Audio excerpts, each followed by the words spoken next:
28 নভেম্বরে নিছে। আমরা 9 তারিখে খবর পাইছি যে লাশ অমুক জায়গায় অনেক লাশ পাওয়া গেছে। ওইখানে যাই আমরা লাশ সন্ধান করে মাটি দিছি। আর ওই যে নারায়ণগঞ্জে 7 খুন হয়েছে, ওই খুনের ক্যাটাগরি ওর একটা ছেলে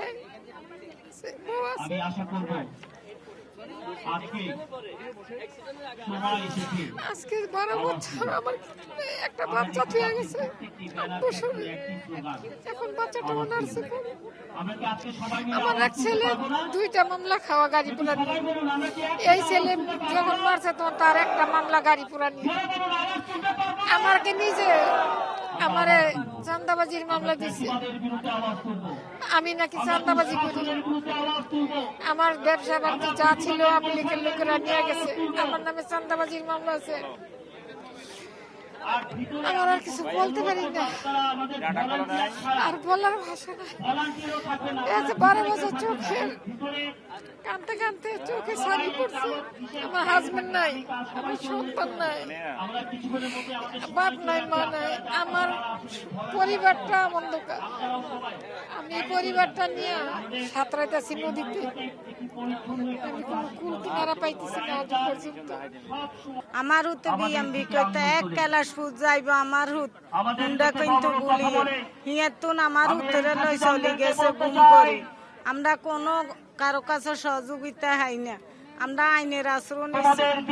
আমি সুস্থ বিচার চাই। আমি কোনো টাকা পয়সা আমি কিছু চাই না। আমি সুস্থ বিচার চাই খালি দশের কাছে। আমি আইনের আশ্রয় নিতে মাইছি। আপনার কয় নাম্বার ছেলে ছিল? আমার ইগা প্রথম ছেলে।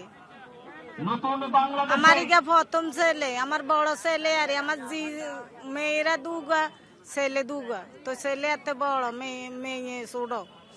ভালো না, কত জায়গা টোগাইছি, কত মার কাছে গেছি, কত বাপের কাছে গেছি, কেউ চাইন দেয় না, কেউ নাই।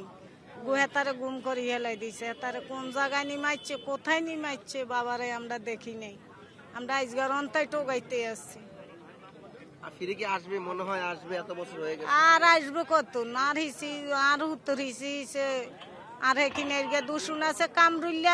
কামরুল্লা ছাড়া কেউ মারে না। আমার ছেলে সেই জায়গার মাধ্যমে গুম করিয়েছে। আমাকে যখন গুম করা হয়, মাথায় হ্যান্ডকাপ, মাথায় জম টুপি দেওয়া হয়, চোখ বেঁধে ফেলা হয়, আমি তো কোনো সাক্ষী দেখি নাই। এখন আমাকে জিজ্ঞেস করতে সাক্ষী কে বলেন? সুতরাং তারা আইন না মেনেই কাজটা করছে। সুতরাং তাদের বিচার প্রক্রিয়া যদি আইন দেওয়া হয় তাহলে তো ডিফিকাল্ট। বিচার প্রক্রিয়া সহজ করতে হবে যেন ন্যায় বিচার সবাই পায়। আপনারা মানে বিডিআর বিষয়ে জানতে যাচ্ছেন। বিডিআরের বিচার হয়েছে একটা ভুয়া বিচার। বিডিআরের ক্ষতিগ্রস্ত সেনাবাহিনীর সদস্যরা মানে আমাদের সরকারের লোক ছিল, আর এই অপকর্মে জড়িত সরকার নিজে, শেখ হাসিনা নিজে। এবং আমরা মনে করি এটা হলো গিয়ে আপনার হত্যাকাণ্ড। নিরীহ অনেক লোক নির্যাতিত, দীর্ঘদিন ধরে সদস্যরা জেলখানায় আছে। তাদেরকে ন্যায় বিচার প্রতিষ্ঠিত করা দরকার। ন্যায় বিচার মানে যারা নিরপরাধ মুক্তি দেওয়া হোক, আর যারা অপরাধ। ভারত আমাদের দেশকে শাসন করছে সত্যিকার অর্থে। তা আমরা চাই কোনো ক্ষমা নাই, বিচার করতে হবে সবার।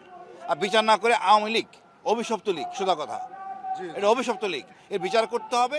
বিচারের পর এই কিছু শেখ হাসিনা সহ এদেরকে ওই একবার ফাঁসি দেওয়া যায় না, তারপরে এদেরকে মমি করে রাখতে হবে ভাই, জনগণ জানতে পারে।